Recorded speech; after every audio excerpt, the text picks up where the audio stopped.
Today we'll be talking about the evolution of Korean fashion through the ages. Mod.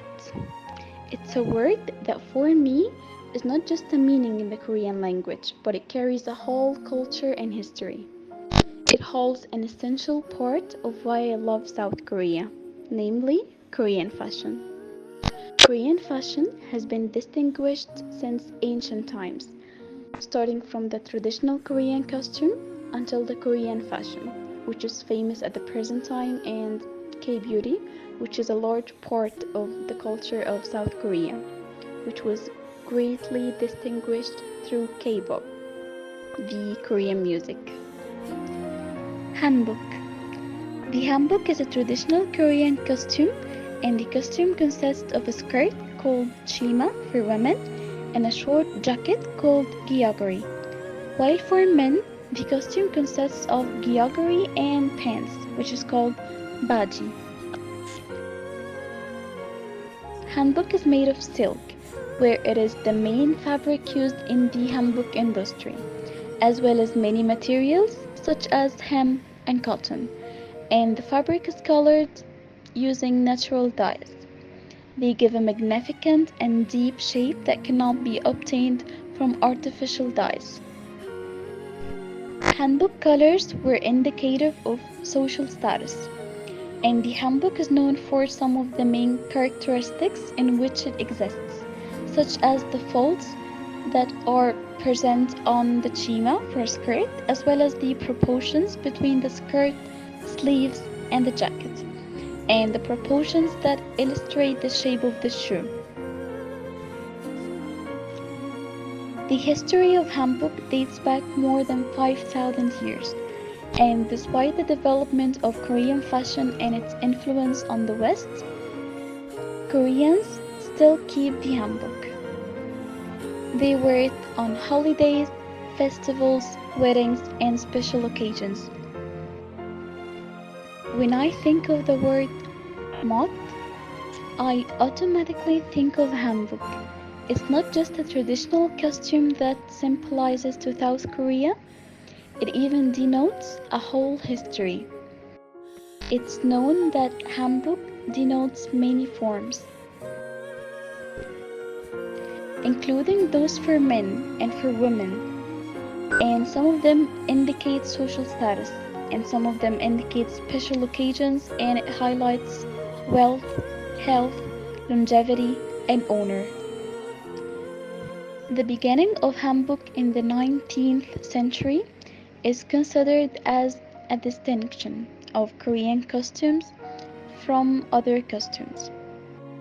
And hanbok has many forms depending on the occasion, such as the dolbok, which is for the firstborn, which takes many bright colors, and the jacket is more elongated, as well as the special one for marriage celebrations, which has long sleeves, and the men's costume consists of samu, the hat, a round-shaped neck, which is known as a dalyang, as well as the D, which is the shoe.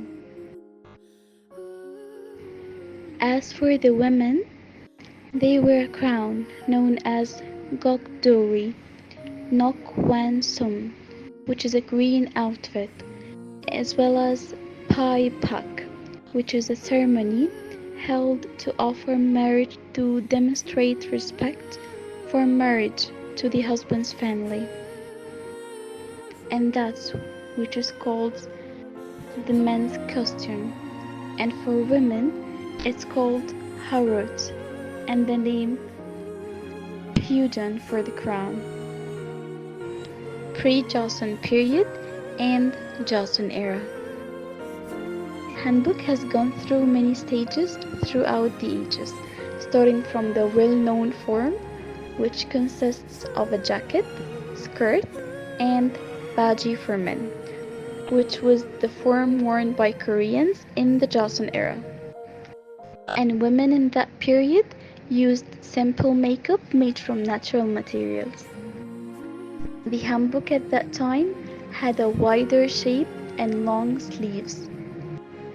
and this was the beginning of the Joseon era, the period of the end of Joseon era and the post-Joseon era.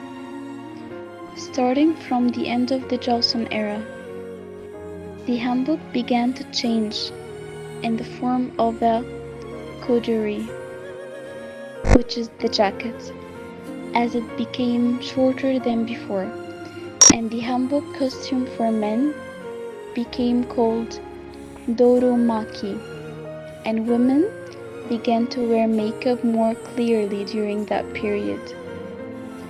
In addition to being influenced by the West a little, so women began to wear Western shoes and bags, traditional rubber by wearing Western style leather heels.